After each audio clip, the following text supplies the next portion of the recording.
Hey everybody, Nathan Elson here, and welcome back to another episode of How I Got the Shot. Now today we're going to be using a one light setup, and this is a style of image that we're going to be creating. Let's just get into it.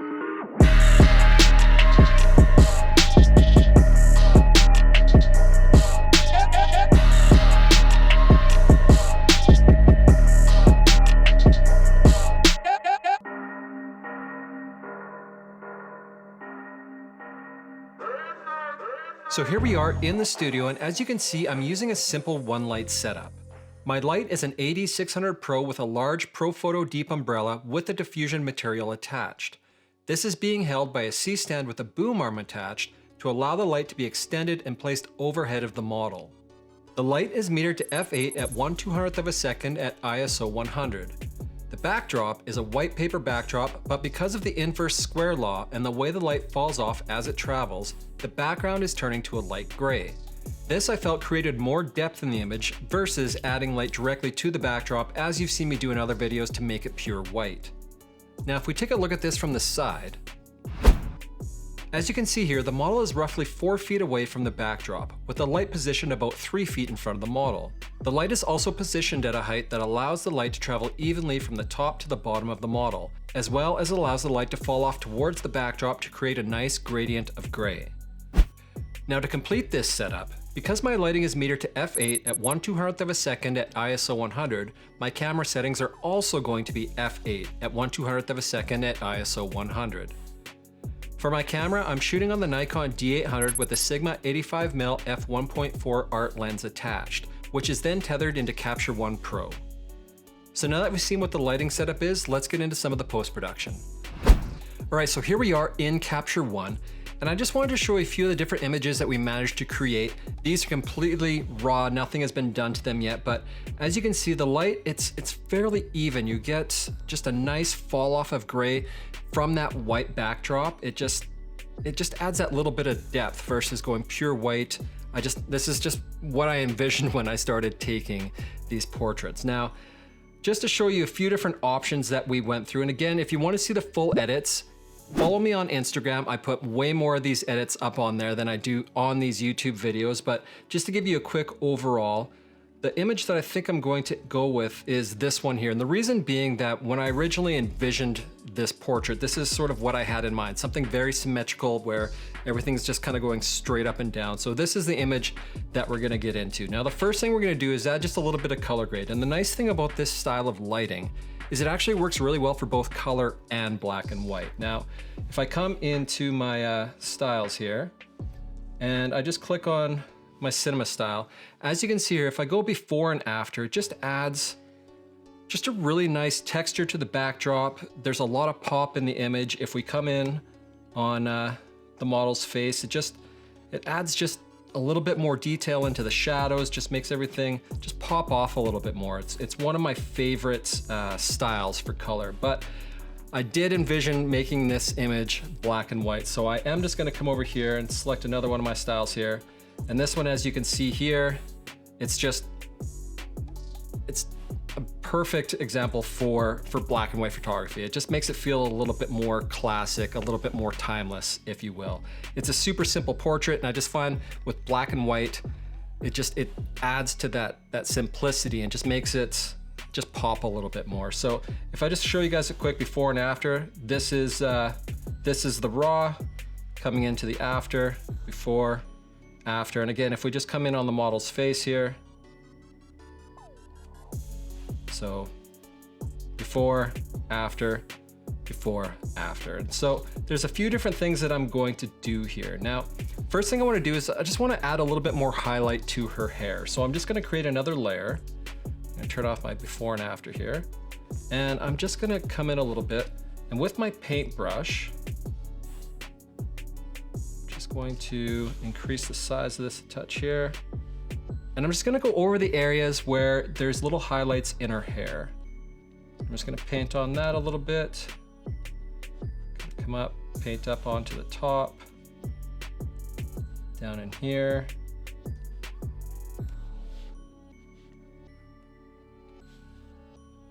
That should work. And then if I just zoom out a little bit, I'm just gonna take my brightness slider, I'm just gonna bring it up a little bit. And as you can see, If I toggle this on and off, you can see it just adds just a little bit more punch to those highlights, makes them pop off a little bit more, which is great being that she does have darker hair. So with that, that looks great. Now I'm just gonna come in and I'm going to go into her eyes a touch here. Now I'm just gonna create another layer.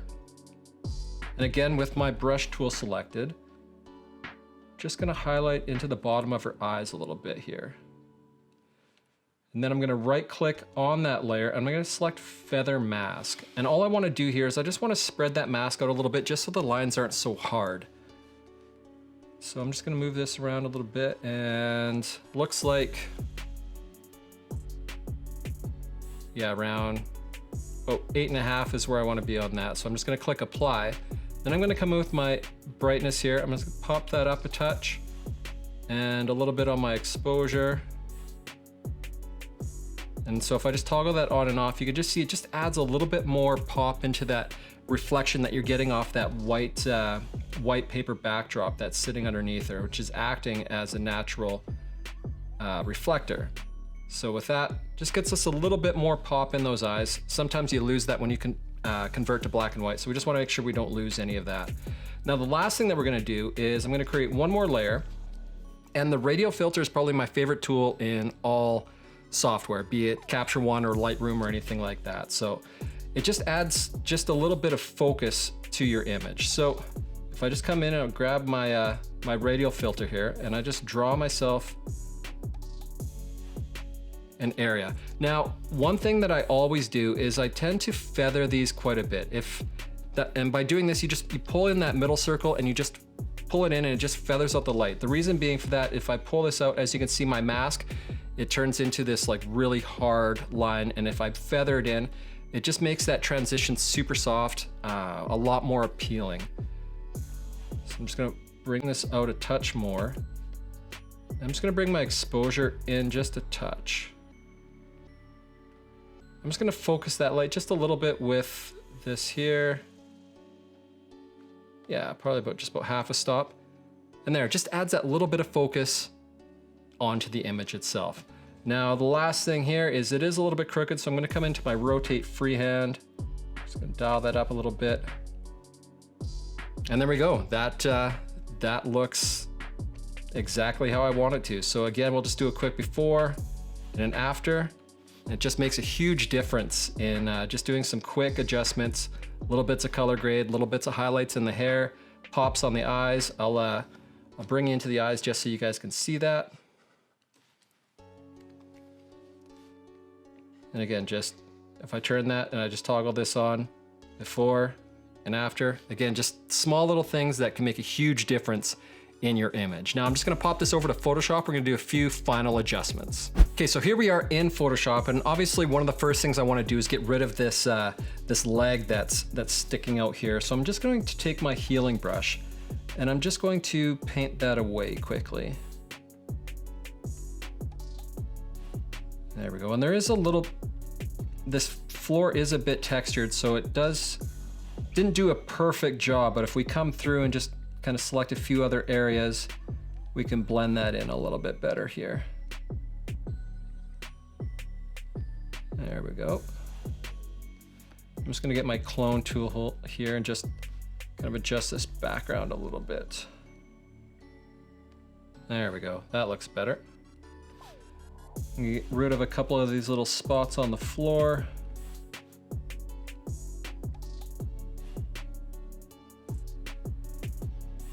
Perfect. Okay, now in terms of actual edits on the model, I like to just take my healing brush here and I just go through and I just select out a couple of the different areas that, you know, little stray hairs, different things like that, things that I'm not necessarily wanting to keep in the image. We don't need this hair that's kind of just coming across her face.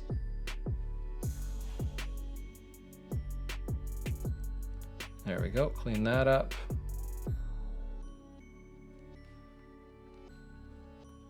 Every once in a while, if that tool isn't working, you have to make your own selections, which, there we go, that's better.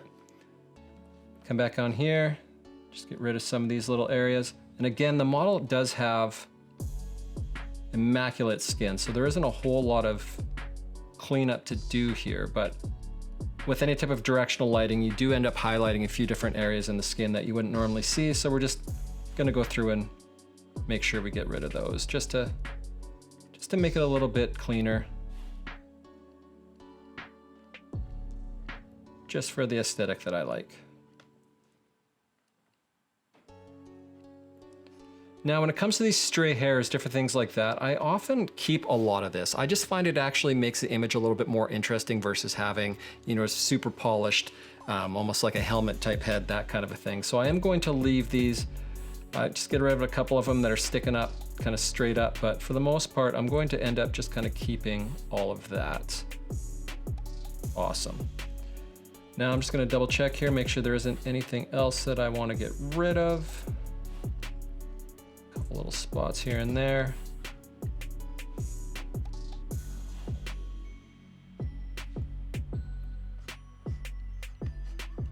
But otherwise, that looks great. Okay. That looks fantastic. So from there, I'm just gonna come in here, I'm gonna select my dodge and burn, and this is a action that is completely free. I'll link it down below, but you just click on your dodge and burn. You make sure that your paintbrush is selected with your white mask selected because the masks here are black and we wanna paint them away. Then you come up to your opacity, make sure that's at 100, and your flow should be around 3 to 5%. And what that does is it allows you to sort of paint the different areas away. So I'm just gonna come in, select my dodge, and I'm just going to start lightening up a few of these areas around the eyes just to clean them up a little bit. And it doesn't look like I'm doing a whole lot until I kind of toggle it on and off. So I'll show you here, if I turn this on and off, so as you can see, it quickly kind of it takes away some of those shadows, evens things out a little bit, just makes it a little bit cleaner. Just allows your shadows and everything like that to transition smoother. And it doesn't look like you're doing a whole lot as you're doing it. It is a technique that you do have to practice a little bit. And that's where having a pen tool is really fantastic. It mimics that painterly feel as you go through versus having a mouse or something like that. And I use the Wacom Intuos Pro, the medium-sized tablet. And if you guys are interested in anything like that, just let me know. I'm always looking for different video ideas that I can throw at you guys. And if you want to know kind of my thoughts on the tablets and how I set mine up to be the most efficient for what it is that I do, I can put that together for you guys. But as you can see here, so if I toggle this on and off, you can see I've just gotten rid of a few different areas down by the mouth, up by the eyes, different things like that down in here, where it's just smoothing things out so that you don't end up with just kind of random shadows that pop around all over the place. So once I get this put together here, that looks great. Come down and just take care of a couple of spots on the arms here. And like I said, you know, the model skin is immaculate, so there isn't a whole lot that needs to be done here, which is always nice. But like anyone, when light is hitting them, there are different areas that react differently to that light. And so we're just cleaning those up.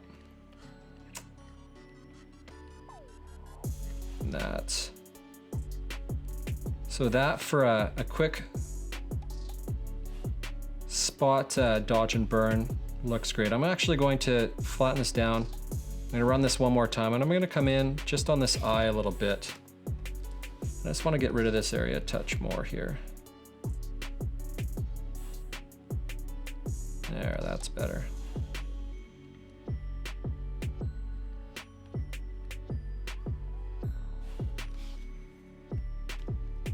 So, and then if we toggle that on and off, you can see I just got rid of a little bit of that creasing that's happening in the eye there. So that looks great. I'm going to flatten that down, and then I'm gonna come in and I'm gonna do more of like a global dodge and burn. So what that ends up looking like is, I'm gonna run my dodge and burn here. I'm gonna bring my burn, and I'm just going to highlight some of the areas that are already naturally darker on the image. And all I'm doing here is just helping kind of create that shape, that little bit of contrast, enhancing some of the natural shadows that happen in the image here. If I turn this on and off, you can see it's just darkening up little areas around the arms, that kind of a thing. If I bring in my dodge now and I come in and just highlight some of those highlighted areas.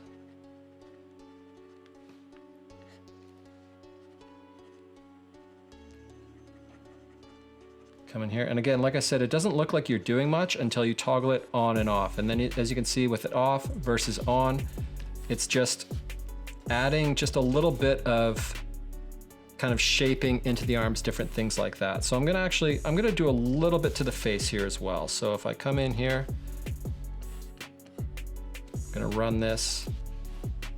I'm just gonna throw just a little bit of burning into her cheekbones here. Highlight the nose just a little bit more. Make sure you get that shape in there. You don't want to overdo it. You don't want it to look like you've really gone in and hammered away at this. You kind of want to keep it subtle, keep it believable. The point of this is to just to highlight what you've done with your lighting, not to create shape that wasn't actually there. There we go. And so if I toggle that on and off, as you can see, it just creates just a little bit more depth in inner cheekbones, things like that. I'm gonna throw a little bit more light into the eyes here.